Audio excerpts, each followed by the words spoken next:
March the 2nd, Sunday in Taipei. So I decided to add a few bits to the little explainer, I guess, video. I think yesterday I wrapped it out saying like, yeah, these are the risks, but I'm still here.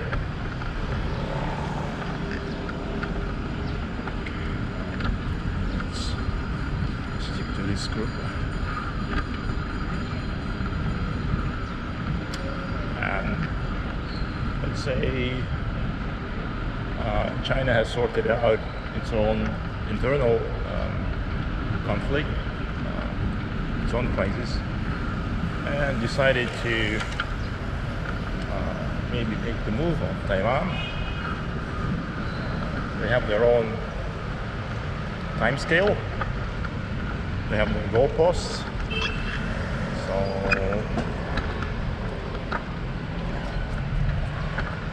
I would say they tend to do things usually on a very calculated, premeditated basis. They will have multi-year, maybe decades-long strategic plan,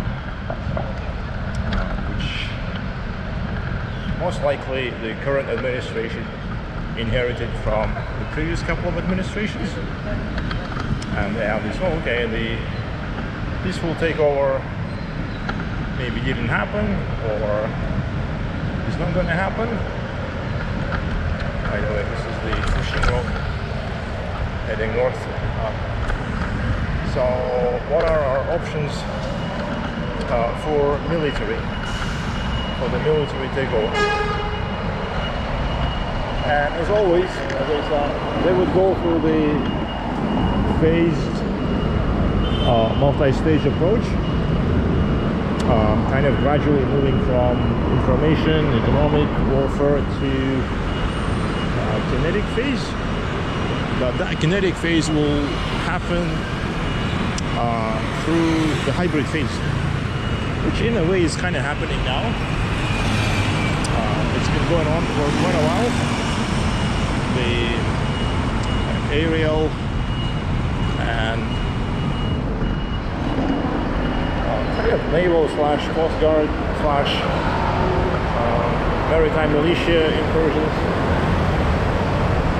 and quite disturbingly they have borrowed some items at least from the Russian playbook. I'm referring to the cutting of the undersea data cables.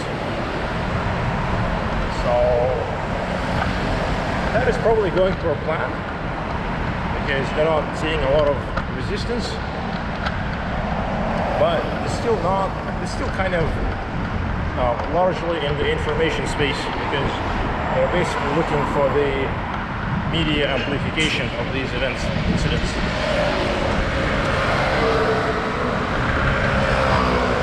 The aim here is to demoralize the Taiwan population, so discord, disunity among the armed forces, which are kind of traditionally more of the KMT bloc, by virtue of a lot of the military families being from the KMT. And as you know, military careers, they tend to be kind of dynastic, hereditary even. So that's their kind of media, information, propaganda agenda. However, when they move deeper into this hybrid warfare thing, there will be some pretty crucial milestones which will indicate that the takeover is actually kind of advancing on the way. And I think very likely this will happen in the next couple of years, within the next year, this year or next year, an attempt for a limited naval blockade, at first limited, probably targeting energy supplies, basically oil tankers heading for Taiwan.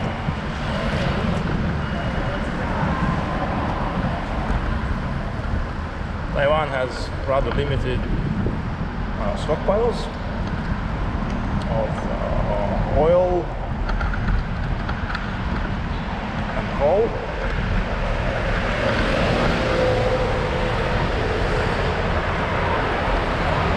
And unfortunately,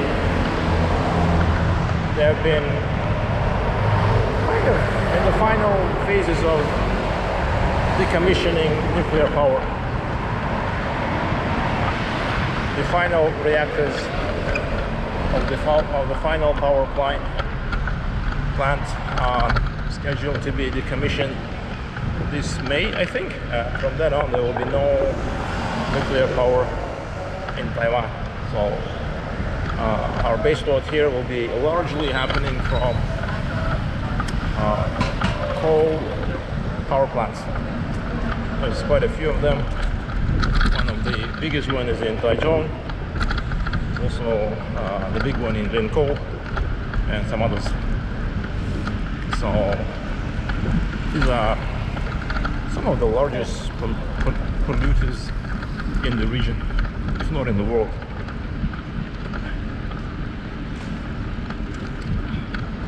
There's also quite a lot of backup diesel generators around the country. But all in all, at least when it comes to oil, energy stockpiles, reserves are only good for a couple of weeks. It was aired not so long ago in, I think, some parliamentary hearings, and there were some criticisms raised. This is not sufficient, and it's definitely not sufficient. Coal, I would think they have longer stockpiles. They could ration, but most of the civilian transportation here is still done on actually either way. Even if you have electric fleet, you would still need a lot of kind of combustion fuel power generation still, because renewables don't really provide the reliable baseload. You still need either nuclear or coal, unfortunately. So what that means is that even a limited blockade by the PLA Navy and Coast Guard of the oil tankers, coal bulk carriers heading for Taiwan, even if it lasts only a couple of weeks, it would be quite devastating for the economy here. It could seriously undermine support for the current DPP government in Taiwan, and that's what China would want, to make Taiwan ungovernable, paralyze it.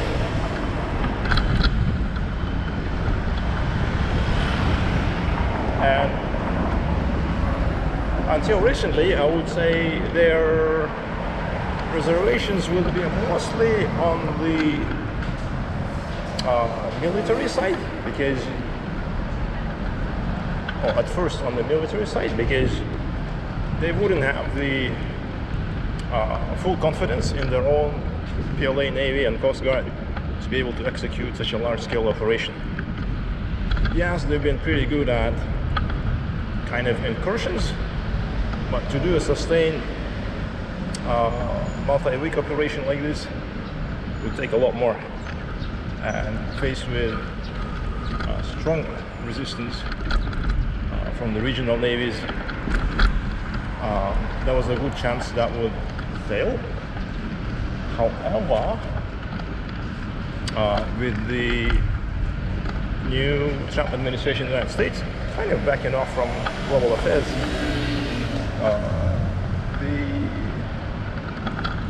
Chinese authorities might actually think, okay, we can probably do it without the US interfering.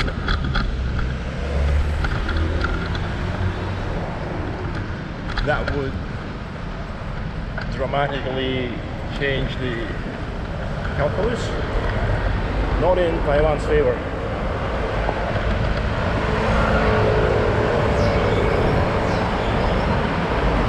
Because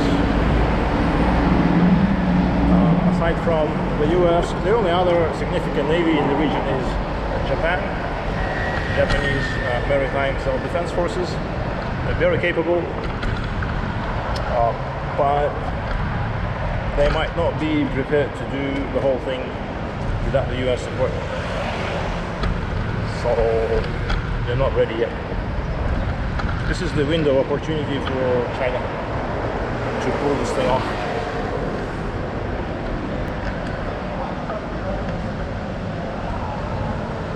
So now why they might not want to do that?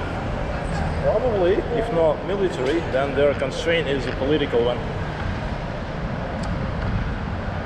Not at home, but more on this side of the strait. What if the blockade didn't result in disarray in Taiwan and resulted more in kind of rallying the nation around the light government? That would be completely contrary to the original design, their intent. It would be counterproductive for China. So if the short-lived blockade didn't produce the result, and if the Taiwanese decided to rally around the DPP government, that means okay, the original plan didn't work, we have to go for the longer term blockade, expanding it not just to energy carriers but to all the other shipping that goes in and out of the Taiwan Strait. That begins to affect not only the regional powers like Japan, increasing the likelihood of their intervention, but it also begins to hurt the Chinese economy directly. They probably would lose much of their own import-export capability. So how much longer can they last? Of course, they would probably think, okay, we can outlast Taiwan. They have our internal resources. Taiwan doesn't, and that is true. And then this will have to be expanded to the air traffic, airlines. So probably causing mass exodus from Taiwan.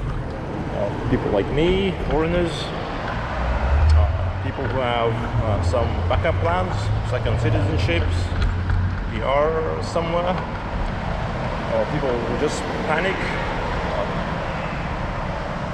But this also has an unintended consequence, that the people who stay, they actually become stiffer,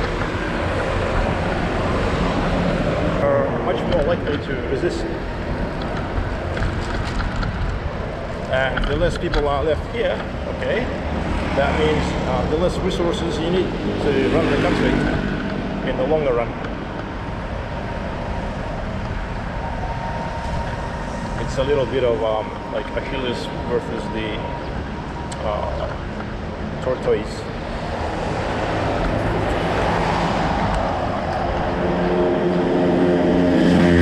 Plus, as I mentioned, it actually increases the risk. The longer you drag this thing on, the more likely someone is going to intervene. And as I alluded to previously, the Japanese seem to be very busy crafting some kind of a security arrangement that is supposed to drag in the US regardless of the administration.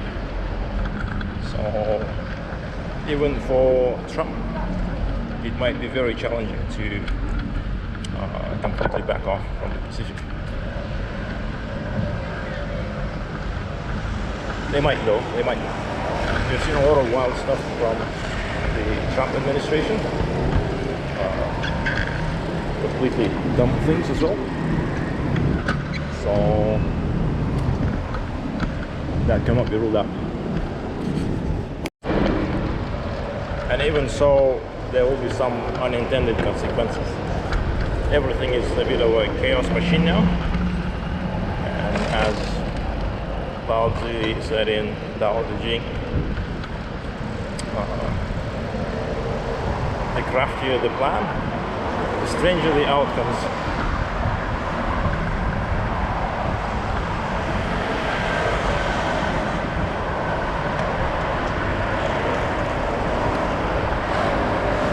Another thing that I mentioned they will do probably is to try and take over the two outlying groups of islands.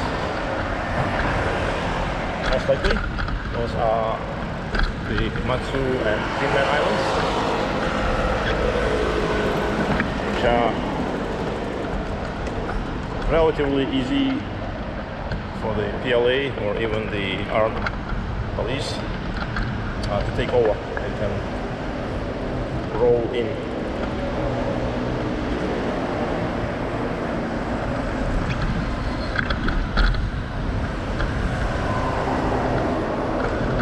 Then I guess it's one of those things that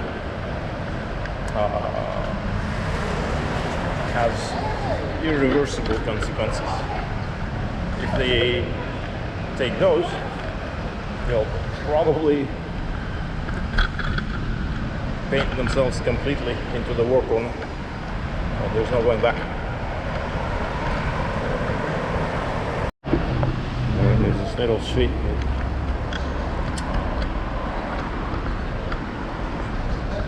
mono-directional one-way street.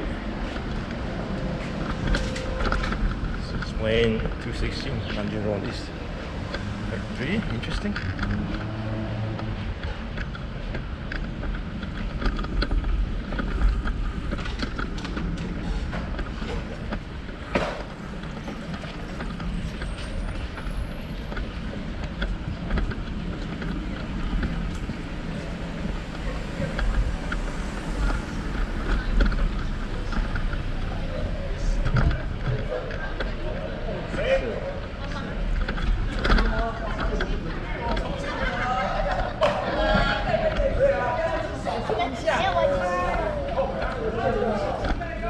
Okay, bye.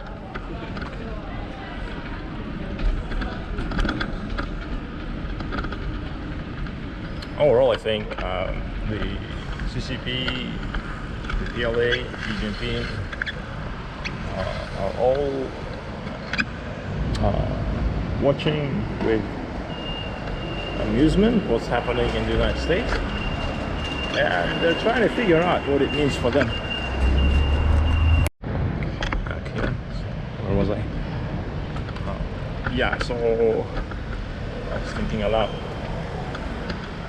I think the Chinese are currently thinking, looking at what's going on, all this mayhem in the United States, much of it with kind of seems to be the Russians doing, and was it Napoleon who said, "Never stop your enemy from making a mistake"? So I think they are kind of looking at it and say, oh, this is an opportunity. We could actually take a lot without even having to fight. What if we just let the US kind of decay and decompose, destruct itself, and the Taiwanese will kind of give up? Then you don't have to spend on fighting a war, not even doing the blockade or whatever. It's just kind of walk in and take it all.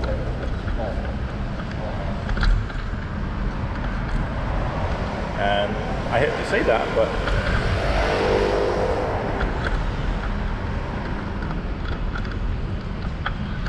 there's certain truth to that, I think. The US is busy destroying itself.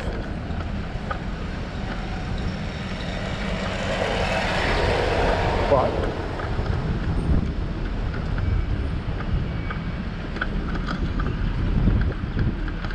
nothing is guaranteed. Nothing is foregone conclusion. So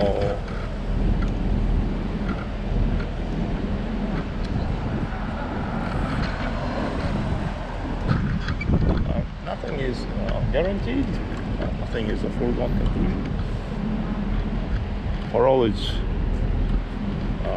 imperfections, I think Western democracies still have quite the capacity for renewal. They've been through multiple crises.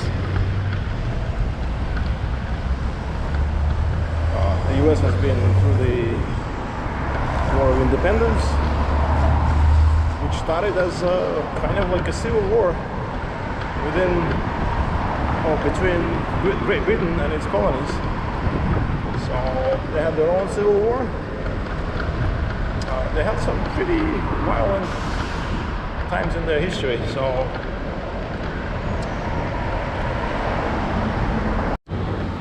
the battery died, I think, mid-sentence somewhere.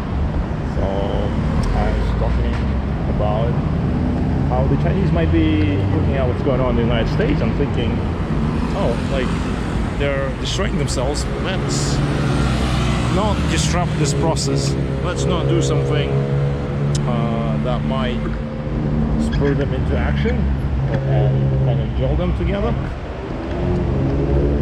Let's maybe just wait and see while gradually ramping up the pressure or keeping the same campaign of pressure on Taiwan. And when we see the moment is right, then we'll make the move. Or maybe the Taiwanese will come to their own conclusion and align with the CCP. So that might be their design. This is certainly what's happening with all of the other countries in the region. I think the South Koreans are a little bit shaky. Malaysia and Indonesia have always been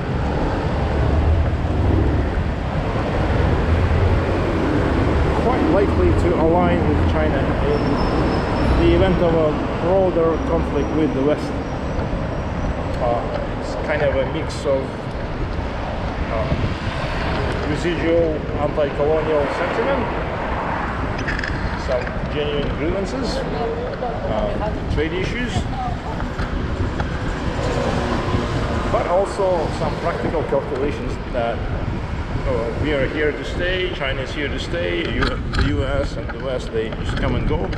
So let's align with the permanent power player in the region.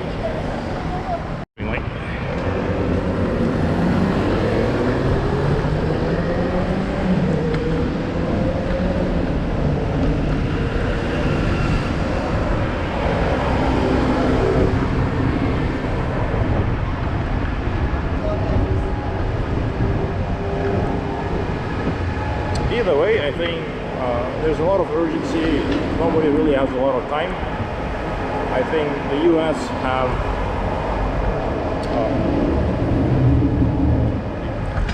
the Americans, let's say,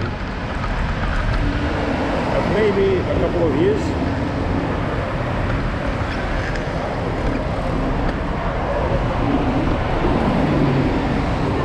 they shouldn't be waiting for the midterms, because there will be too much damage done to the checks and balances system. The current dysfunction will be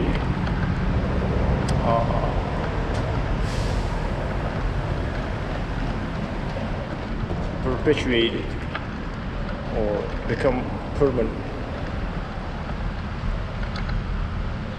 permanentalized.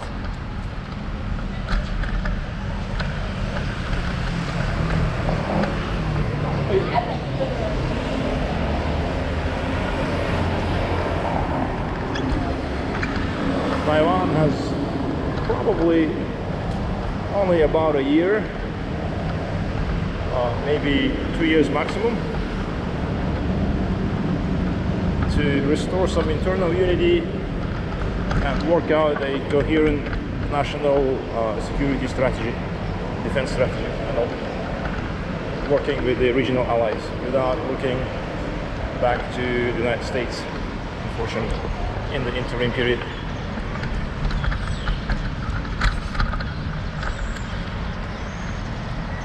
China also has, well, they might think they have 4 years of this administration in the United States. I think they also have only about a couple years to try and take Taiwan one way or the other.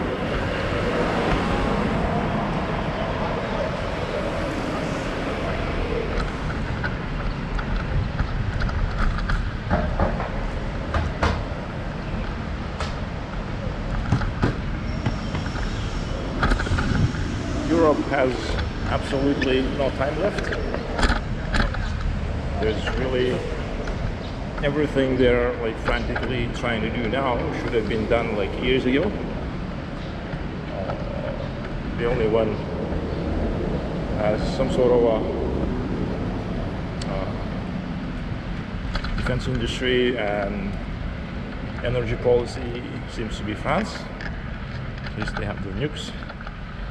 Everybody else is kind of incapacitated. It'll take some time, but they don't have the time. So, for the time being, France is the natural leader, much to Germany's chagrin, I guess.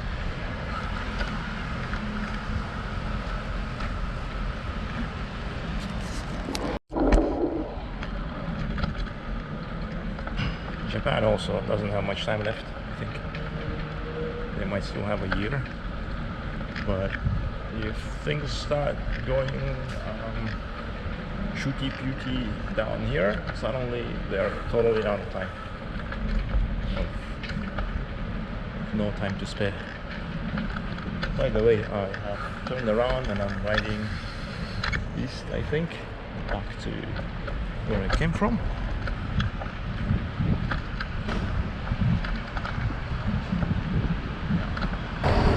Now, why I think this is not only so bad in the short run, but kind of even more tragic in the longer run, this whole situation. None of what's going on will slow the climate change and environmental destruction that is happening. Yeah, there will be some recessions and depression even. In some sectors, there will be maybe reduced industrial output, a little bit less global trade, actually a lot less global trade. But a lot of the new industries that are popping up here and there will be a lot less efficient. Possibly, actually, more emissions will come out. The old emissions are still there. The old carbon is still in the atmosphere, so heating up will continue. This is barely 2nd of March, barely the end of the winter, and it's already quite hot. It's getting hot here in Taipei, which means all of the things that we have seen happening over the past 10-15 years in terms of the climate will continue to happen and will probably accelerate. So we're going to lose most of the Arctic, Antarctic ice sheets. Heating up will intensify. Sea levels will increase. The whole oceanic currents and jet streams things will be even more in the flux than it started now. So we're gonna see way more extreme weather events, longer, harder typhoon seasons here in East Asia, Southeast Asia. There will be a lot of that stuff.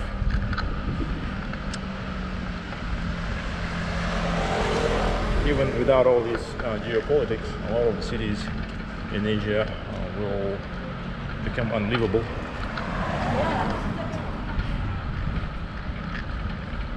So parts of Taipei in the summer feel like plus 50.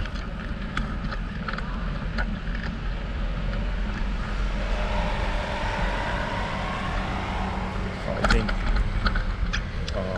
only actually even a place like Singapore might not be safe. They have a lot of money. They can literally air condition the whole city, put everything under a dome or something. But their wealth primarily originates from foreign trade and investment, global shipping. So when that whole structure falls apart, how will they make their money? It's a big question.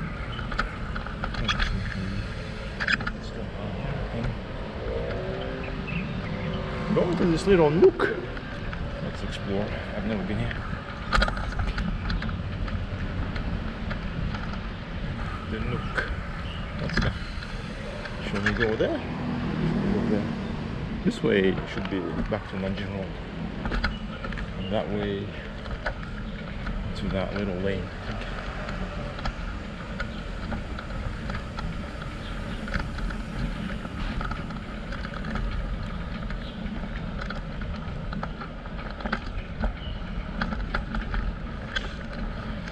In the absence of a major global conflict, Southeast Asia might actually benefit to an extent from the reshaped global order. So a lot of the manufacturing could be shipped there. But if there is a conflict,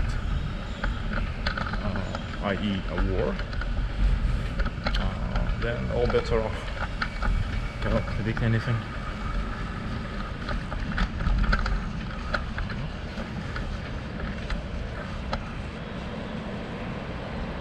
One thing that we'll likely see, most likely to see an abrupt and painful end is probably this whole global nomad thing, digital nomad thing. The whole visa-free travel thing might become a thing of the past. So that doesn't bode so well for people like us. Us, I mean me, of course. For people like me, doesn't bode so well.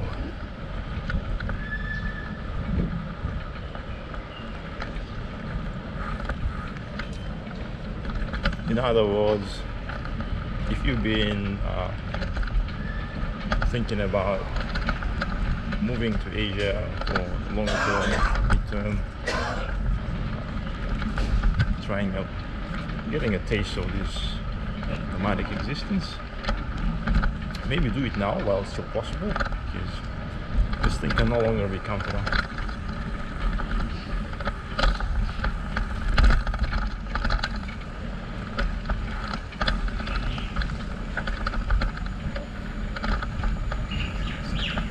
It's an interesting picture, rather random.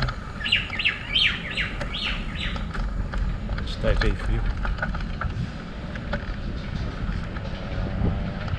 The lane 216? I think so. I'll maybe stay here for dinner. Yeah, this is 216.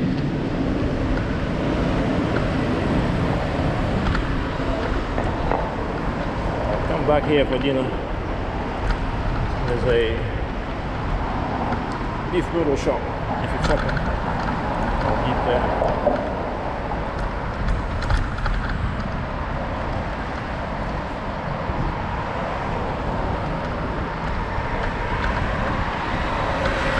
I made a circle, maybe even twice. So rubber gone enough, long enough. Signing off.